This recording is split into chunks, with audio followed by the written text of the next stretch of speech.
자, 오늘은 예수님의 죽은 내면 살리기 프로젝트라고 하는 좀 다소 거창한 제목으로 같이 말씀의 은혜를 받고자 합니다. 인생은 마치 도심 속에 흐르는 하천과도 같다는 생각이 듭니다. 부산하고 역동적인 도시 속에서 말없이 흐르는 아주 빈약한 도시 하천들을 보노라면 마치 제 자신의 모습을 보는 것 같은 생각이 듭니다. 도시는 날마다 세련되어지고 부강해지고 도시는 날마다 융성해지는데 반면에 도시를 관통하는 저 하천은 아주 힘겨운 짐을 짊어진 그 인력거꾼 도북꾼 같은 그런 이제 모습을 봅니다. 어떤 때는 그 도심 속에 흐르는 하천이 요양원에서 비틀대시는 그런 어르신의 모습 같은 생각도 듭니다. 이렇게 도시가 점점 풍요로워지면서 눈을 돌리게 되는 아주 대표적인 곳이 도심 하천입니다. 도시의 아주 단순한 배출구 역할을 하던 그런 이제 도시 하천이 도시민의 생활운동 공간과 생태 공간으로 지금 계속 개발되고 있잖아요. 그래서 예전에는 도시의 어떤 배출구나 어떤 우범지대가 됐던 버려진 도심 하천을 친수용 공간으로 바꾸니까 도시민의 휴식과 건강을 책임지는 아주 훌륭한 그런 자연 친화형 도심 공원들이 많이 생기고 있어요. 도시가 팽창되면서 제일 아팠던 부분들이 사실 우리가 여러분 다 보셨다시피 도심의 하천들입니다. 논과 산은 아주 값비싼 땅으로 거듭나 얼마나 그 땅이 비싼 값으로 호가되는지 모릅니다. 아주 천지개벽이 일어난 거잖아요. 강남 보시면 알잖아요. 이런 도시와 산업화를 거치면서 제일 변하지 않던 곳이 사실은 도심 하천들이었습니다. 제 얘기를 하나 할게요. 제가 초등학교 5학년 때입니다. 5학년의 나이가 뭘 알겠느냐 하겠지만 이상하게 그때 기억은 선명합니다. 어제 밥 뭐 먹었는지는 잘 기억이 안 나도요, 그 몇십 년 전 거는 기억이 선명합니다. 근데 저희 동네 139번 시내버스 신촌운선 버스가 있었습니다. 그 답심리에서 물레동 가는 코스예요. 서울의 동편에서 서쪽 끝으로 연결하는 매우 긴 노선입니다. 어린 저는 물레동이라고 하는 낯선 이름이 늘 궁금했습니다. 대체 어떤 동네이기에 나는 전혀 알지도 못하는 저런 동네를 내가 늘 보면서 다녀야 되는지 하는 그런 궁금증과 호기심이 있었습니다. 그 호기심은 행동화가 되잖아요. 어느 날 제가 그런 푸른색 버스를 타고 제가 시내를 달려갑니다. 그때 기억입니다. 종로를 거쳐 광화문 그리고 아현동에 굴레방다리라고 있어요. 굴레방다리 고가차도를 넘어갑니다. 대학생들 우글대는 신촌을 거쳐서 당시에 양화대교를 건너갑니다. 양평동이 있고 그 다음에 조금 더 지나니까 영등포역이 나오더라고요. 영등포역 지나서 어느 한가한 하천변에 종점이라고 저밖에 없었어요. 저를 내려놓더라고요.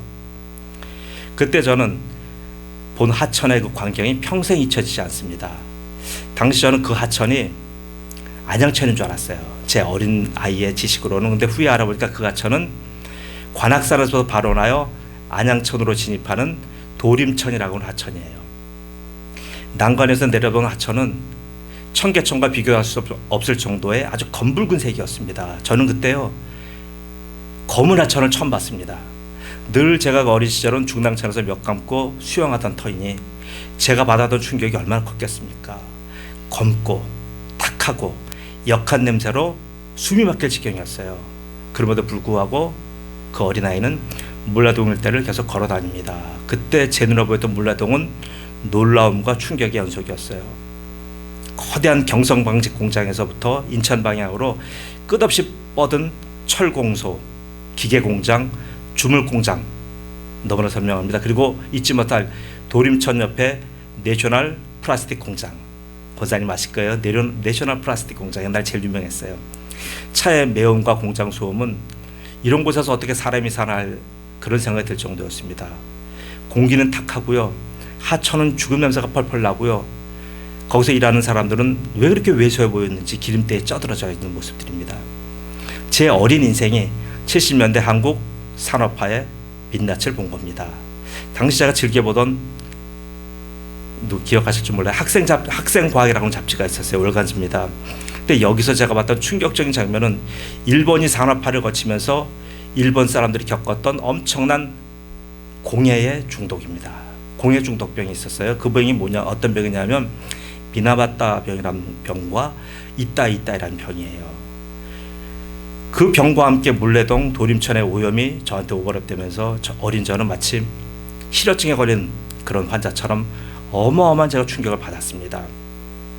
당시의 경험은 저로 하여금 도심의 하천은 절대로 자연 상태로 되돌릴 수 없다는 것이 저의 결론이었습니다. 그런데 그런 저의 믿음이 요즘 산산조각 나고 있어요. 왜요? 도심의 하수들이 아주 맑고 깨끗한 하천으로 다시 태어나는 거예요. 여기저기 참으로 놀라울 정도입니다. 이는 제 생애에서 도저히 제가 상상도 못했던 장면들이 지금 일어나고 있어요. 이제 도심 하천이 예전처럼 하수구다라고 하는 말은 이제는 그런 말하면 아이들은 믿지 않을 거예요. 도시 하수구가 하천으로 되살아나다니. 그럼 기적이 일어나면서 어떤 거예요? 수생식물이 돌아오고요, 어류가 오고요, 조류 그리고 사람들까지 하천으로 이제 모여듭니다. 저를 이렇게 회복될 수 없었던 하천들이 살아나는 것을 보고 우리의 인생들을 한번 돌아보게 되었습니다. 우리의 인생은 크게 두 가지잖아요. 하나는 나의 내부와 또 하나는 내가 살아가는 외부잖아요. 나의 내부는 인성입니다. 나의 외부는 우리가 살고 있는 시대와 환경이에요. 시대와 환경은 나의 노력과 기여 없이도 빠른 속도로 발전해요. 저는 대한민국의 산업화와 민주화에 기여한 어떤 것도 없는데도 불구하고 저는 이렇게 강력한 부국에서 살고 있습니다. 여기에 대한 불만 없습니다. 문제는 저의 내면입니다. 저의 내면, 곧 나의 인성은 이렇게 제가 부강한 나라에서 살 그런 자격이 있을까 하는 그런 의문이 듭니다. 왜요? 이렇게 발전된 나라에 살면서 그에 맞는 교양과 실력과 품격이 내게 있는가 하는 질문에는 저는 선뜻 대답 못합니다. 나의 교양과 나의 수준과 나의 인성과 품격은 여전히 과거 그 미개한 시대에 머물러 있는 것 아닌가 하는 생각이 들 정도입니다. 이런 나른 나라에 살게 된 것이 제게는 때로는 믿겨지지도 않고 때로는 아주 꿈만 같다는 생각이 듭니다. 여러분은 어떠십니까? 현재 여러분의 인성과 품격은 이 아름답고 부강한 나라에서 살아갈 충분한 실력과 자격이 갖춰져 있다고 생각하십니까? 아니 목사님 뭘 그런 걸 다 생각하고 사십니까? 말할 수 있잖아요. 그렇지 않아도 살기 힘든데 꼭 뭐 그런 것까지 따지며 살아야겠습니까? 라고 저한테 반문할 수 있어요. 그러나 제가 이렇게 우리 자신을 돌아보는 데는 그만한 이유가 있어요. 우리의 인생의 인성이 마치 저 도심 하수구와 같기 때문입니다. 우리는 그리스도인이면서도 우리의 인생은 절대로 바뀌지 않는다라고 그렇게 쉽게 말해왔습니다. 부모에게서 받은 본래의 본성은 절대로 변하지 않는다라고 그렇게 우리는 얘기해왔습니다. 저는 그런 분들에게 도전하고 싶어요. 묻고 싶습니다.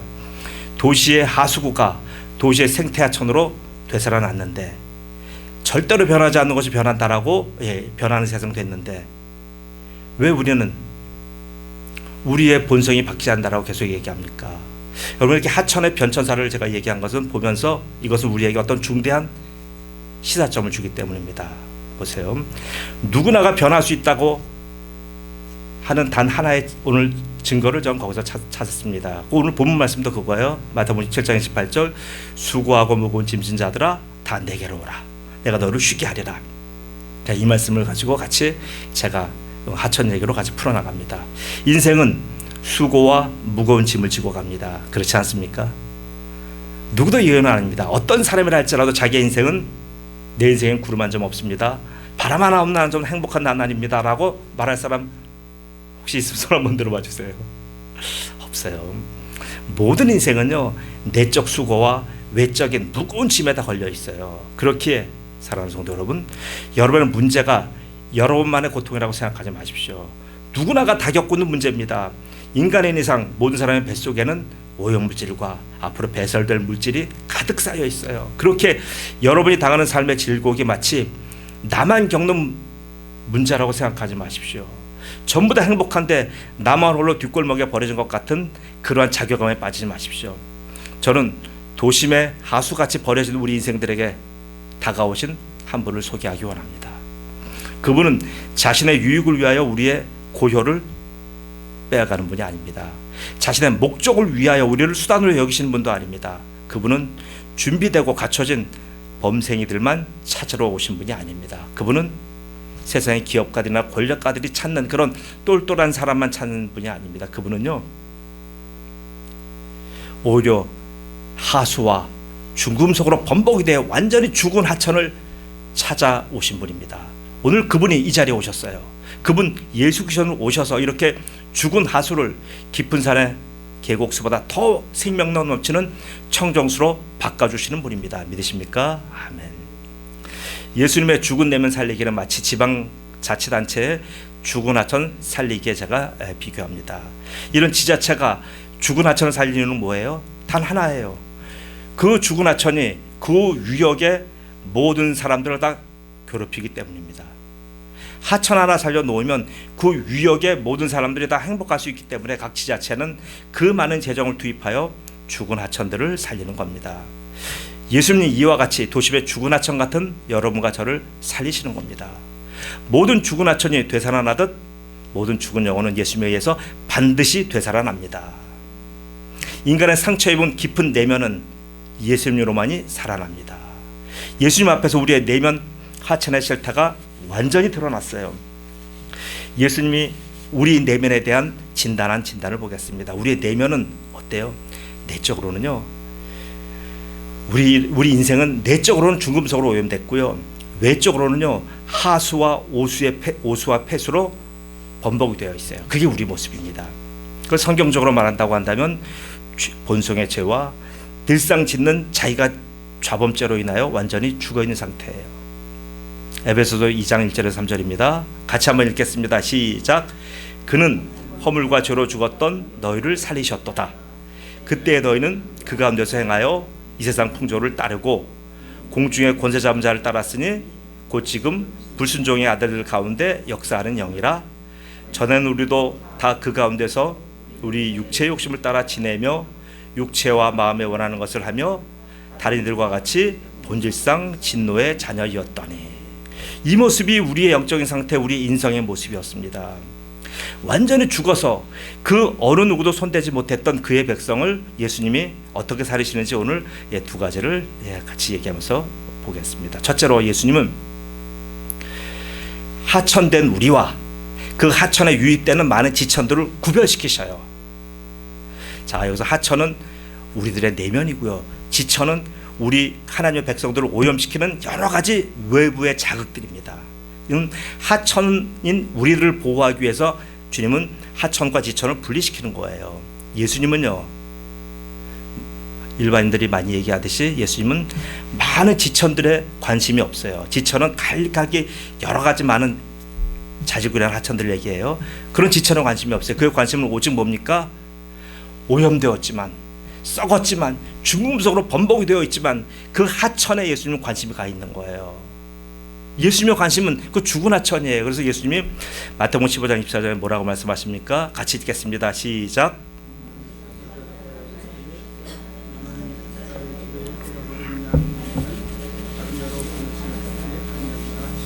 네, 예수님은요 죽은 하천을 살리러 오신 거예요. 예수님은 잃어버린 양을 찾으러 오신 겁니다. 하천을 복원할 때 보셨나 모르겠습니다. 복원의 제1보가 뭐냐 하면 제가 지금 말씀드린 하천과 하천에 유입되는 각 지천을 구별시키는 겁니다. 지천이 지금 하천으로 들어간 것을 막기 위해서 뭡니까? 분류 하수관을 묻잖아요. 그 배수로를 묻어서 모든 지천을 그 배수구로 연결시켜 하류에 있는 하수종말 처리장으로 보내서 거기서 정화시켜서 다시 내보내잖아요. 이것만 하여도 하천은 나름 자정작용이 일어나요. 이후부터는 상류에서 흐르는 맑은 물과 빗물이 하천에 들어와서 하천이 정화되기 시작하는 겁니다. 보세요. 이렇게 분리하는 작업, 하천과 지천을 분리하는 작업이 하천을 살리는데 가장 기본적인 작업인 동시에 가장 중요한 작업입니다. 이렇게 구분하지 않으면 하천은 어떤 노력을 가해도 정화되지 않는 상태, 곧 백년하천의 상태가 됩니다. 주님은 하나님의 백성 우리를 살리기 위하여 우리를 어떻게 해요? 세상으로부터 분리하시는 거예요. 출애굽기 8장 23절입니다. 시작. 내가 내 백성과 내 백성 사이를 구별하리니 내일 이 표징이 있으리라 하셨다 하라 하시고. 레위기 10장 26절입니다. 너희는 나에게 거룩할지어다. 이는 나 여호와가 거룩하고 내가 또 너희를 나의 소유로 삼으려고 너희를 만민 중에서 구별하였음이니라. 네, 하나님이 하신 거예요. 하나님의 사람과 세상 자연인을 하나님 이렇게 구별시키신 거예요. 이미 자정 능력을 잃은 하천 인생을 위하여 하나님은 우리의 지천들을 몸소 다 막아주시는 거예요. 시편 97편 3절에 어떻게 막아주시는지 한번 읽겠습니다. 시작. 불이 그의 앞에서 나와 사방의 대적들을 불사르시는 도다. 보세요. 그러니까 걱정하실 필요가 없는 거예요. 우리를 오염시키는 대적인 수많은 지천들을 주님이 직접 다 막아주시고 불살라 주시는 거예요. 자, 죽은 내면 살리기 두 번째는 어떤 겁니까? 이제는 지천들을 막아줬으면 이제는 뭡니까? 이제 하천 안에 있는, 내부에 있는 썩은 흙을 전부 다 걷어내야 돼요. 이것을 하천 준설이라고 합니다. 하천에 숨어있는 오염된 흙을 전부 다 걷어내야 돼요. 이거는요, 어쩔 수 없어요. 그 죽은 흙은요, 회복이 안 돼요. 그거 아깝다고요. 그 흙을 그대로 놔두고 계속 맑은 물을 흘려버리면 되지, 안 됩니다. 그 죽은 흙은요, 다 걷어내야 돼요. 저는 그런 장면을 많이 봤습니다. 흙이 죽었고요. 흙이 죽었다는 거, 물이 죽었고 흙이 죽었고 그걸 베이스인 땅이 다 죽은 거예요. 창세기 3장 17절에 이걸 말씀합니다. 아담에게 이르시되 내가 내 아내의 말을 듣고 내가 내게 먹지 말라는 나무의 열매를 먹었은즉 땅은 너로 말미암아 저주를 받고 너는 내 평생에 수고해야 그 소산을 먹으리라. 땅이 죽은 거예요. 하천이 죽었다고 하는 거는요, 이 땅이 그 포함한 모든 것이 다 죽었다는 얘기예요. 그래서 하나님은 죽은 후 저주받은 땅을 반드시 제거하시는 겁니다. 이는 우리가 할 수 있는 성질이 아니에요. 성도의 구별과 죽은 땅 되살리기는 오직 주님만이 하실 수 있는 겁니다. 물과 땅이 살아야 우리의 나름대로의 수고와 노력도 효력이 있는 겁니다. 물과 땅이 살지 아니하면 우리가 아무리 많이 좋은 물고기를 갖다가 풀어놓는다 할지라도 그 물고기는 다 죽어요. 보세요. 가시덤불 인생밖에 안 되는 거잖아요. 죽은 하천, 죽은 땅이 살아나야만 우리가 살 수 있는 겁니다. 그래서 예수님은 자신을 생명이라고 하셨어요. 왜 다른 예수님의 많은 비유가 있지만 예수님이 생명이라고 하신 것은 이 우리의 상태가 죽은 하천이라고 하는 의미에 죽은 하천을 살리는 분은 오직 예수님밖에 없다는 의미예요. 다른 생명이 없잖아요. 그래서 예수님은 본인을 생명의 떡이라고 하신 겁니다. 그래서 요한일서 5장 12절 같이 읽어주세요. 시작.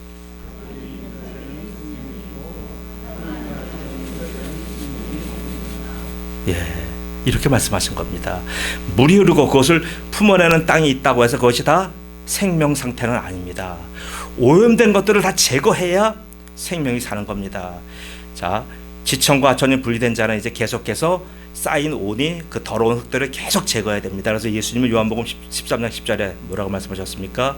예수께서 이르시되 이미 목욕한 자는 발밖에 씻을 필요가 없느니라. 온몸이 깨끗하니라. 너희가 깨끗하나 다는 아니니라. 그리고 또 뭐라고 말씀하시면 요한일서 1장 9절에 만일 우리가 우리 죄를 자복하면 그는 미쁘시고 의로우사 우리 죄를 사하시며 우리를 모든 불의에서 깨끗하게 하실 것이요 라고 말씀하신 겁니다. 이 작업은 뭐예요? 계속적인 작업이에요.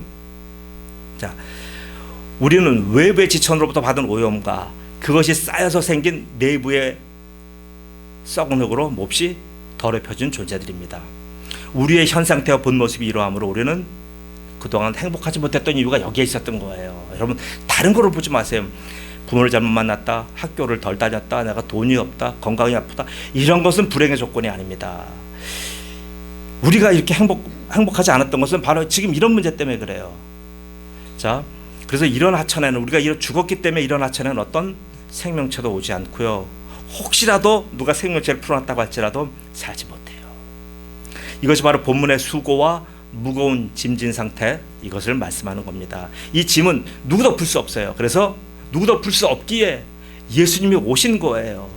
자, 같이 한번 읽어주세요. 이사야서 53장 4절에서 6절입니다. 시작. 그는 실로 우리의 질고를 지고 우리의 슬픔을 당하였거늘 우리는 생각하기를 그는 징벌을 받아 하나님께 맞으며 고난을 당한다 하였노라. 그가 찔림은 우리의 허물 때문이요 그가 상함은 우리의 죄악 때문이라. 그가 징계를 받음으로 우리가 평화를 누리고 그가 채찍에 맞음으로 우리는 나음을 입었도다. 우리는 다 양 같아서 그릇 행하여 각기 제 길로 갔거늘 여호와께서 우리 모두의 죄악을 그에게 담당시키셨도다. 아멘. 예수님이 다 담당하신 거예요. 예수님이 다 해결하신 겁니다. 그래서 우리는 본래적인 죄와 일상의 죄가 다 해결된 겁니다. 믿으십니까? 아멘. 사실 우리 인생의 모든 상처는요, 이 죄상에서부터 비롯되는 거예요. 이것을 외면하고 겉에 드러난 문제들만 자꾸 해결하려고 하니까 우리가 근본적인 문제가 해결이 안 되는 겁니다. 풀리지 않는 거예요. 근원은 놔두고 계속 증상만 만진다고 해결이 됩니까? 아니잖아요. 죽은 하천과 온유를 우리가 구원의 측면에서 볼 때는 원죄와 자범죄라고 말할 수 있습니다. 그러나 그것을 성화의 측면에서 본다고 한다면 그것은 상처예요. 삶의 상처들이에요. 이 둘은 나눌 수 없지만 나누어서 제가 설명을 할게요. 야곱이 이스라엘 되는 것, 이것은 구원입니다. 자, 잘 들으십시오. 사울이 바울 되는 것은 구원입니다. 시몬 그가 베드로가 되는 것, 이것은 구원입니다. 이것은 어렵지 않아요. 왜요? 여러분과 제가 여기에 기여한 게 아무것도 없기 때문에, 이건 전적으로 하나님이 하시기 때문에 이건 쉬워요. 하나님이 하시니까. 근데 문제는 뭐냐면요, 이스라엘이 이스라엘 되고 바울이 바울 되고 베드로가 베드로 되는 것, 이것은 어려워요. 왜? 이건 성화입니다. 이걸 성화라고 하는 겁니다. 바울이 바울 되는 것이 훨씬 힘들어요. 죄인이 의인 되는 것은 구원이지만 의인이 의인 되는 것은 성화입니다. 죄인이 의인 되는 것보다 의인이 의인 되는 것이 훨씬 힘든 거예요. 구원을 위해서는 요한복음 1장 12절에 영접하는 자 곧 그 이름을 믿는 자들에게는 하나님의 자녀가 되는 권세를 주셨으니와 같이 우리에게 영접하면 된다고 말씀하셨어요. 또 로마서 10장 9절에 10절 말씀 같이 한번 읽어주세요. 시작.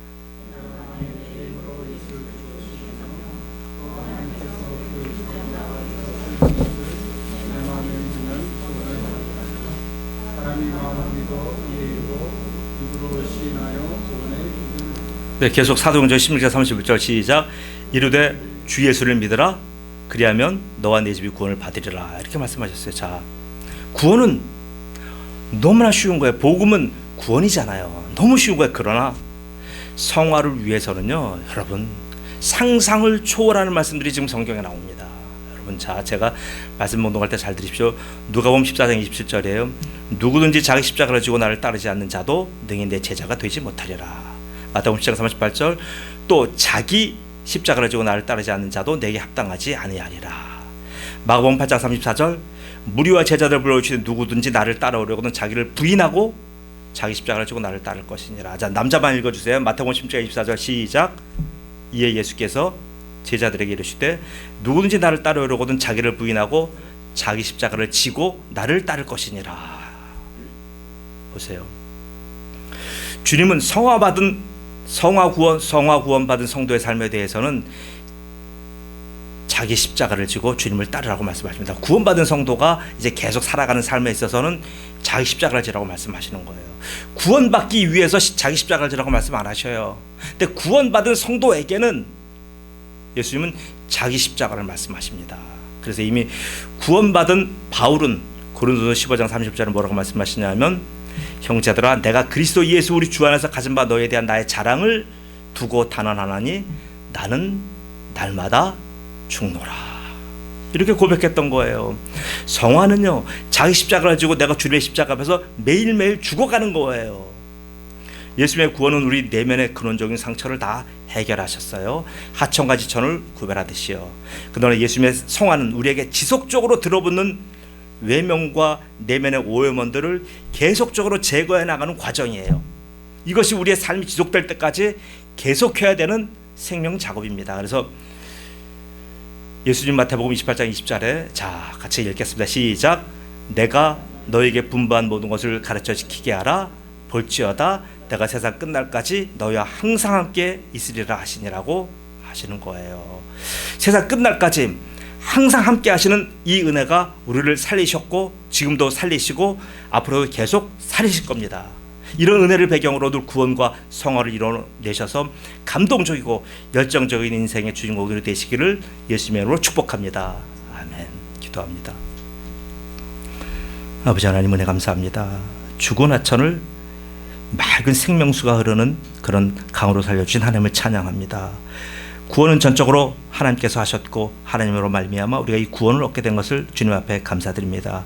그런데 구원받은 백성이 이 땅 살아가는 모든 과정에서 지속적인 성화의 작업이 일어나는데 이 성화의 작업도 성령께서 이끌어 나가시는 것을 저희가 고백합니다. 성령께서 이 성화의 작업을 이끌어 나가시면서 우리에게 이 성화에 동참하라고 분명히 말씀하셨습니다. 그것이 바로 오늘 사복음서에 나와 있는 자기 십자가며 서신서에 말씀하시는 우리가 내가 매일 죽노라는 고백이었습니다. 아버지 하나님, 이미 목욕한 자는 더 이상 목욕할 필요가 없고 매일 손 발을 닦고 세수를 하는 앞자는 그런 비유를 예수님 말씀하셨습니다. 우리 사랑하는 성도들이 이 땅 살아가면서 여러 가지 상처와 아픔이 있다고 할지라도 그것 때문에 울지 않게 하시며 바로 그럼에도 불구하고 매일매일 주님께 무릎 꿇으며 주님으로 말미암아 우리의 상처가 회복되며 상처를 다 해결하시는 주님을 발견하게 하시옵소서. 그 작업을 내가 상처와 싸우는 것이 아니라 주님 앞에 무릎 꿇음으로, 주님 앞에 기도함으로, 주님 앞에 자기의 십자가를 주고 감으로 말미암아 우리의 모든 나는 내 십자가를 진 것밖에 없었는데 내 상처가 이미 해결됐고 나의 아픔이 해결됐고 나의 모든 근본적인 질병과 나의 삶에 있는 태산과 같은 문제가 다 해결됐습니다라고 하는 고백이 우리 성도들의 삶의 간직에서 터져나오도록 축복하여 주옵소서. 감사하며 예수님의 이름으로 기도드리옵나이다. 아멘.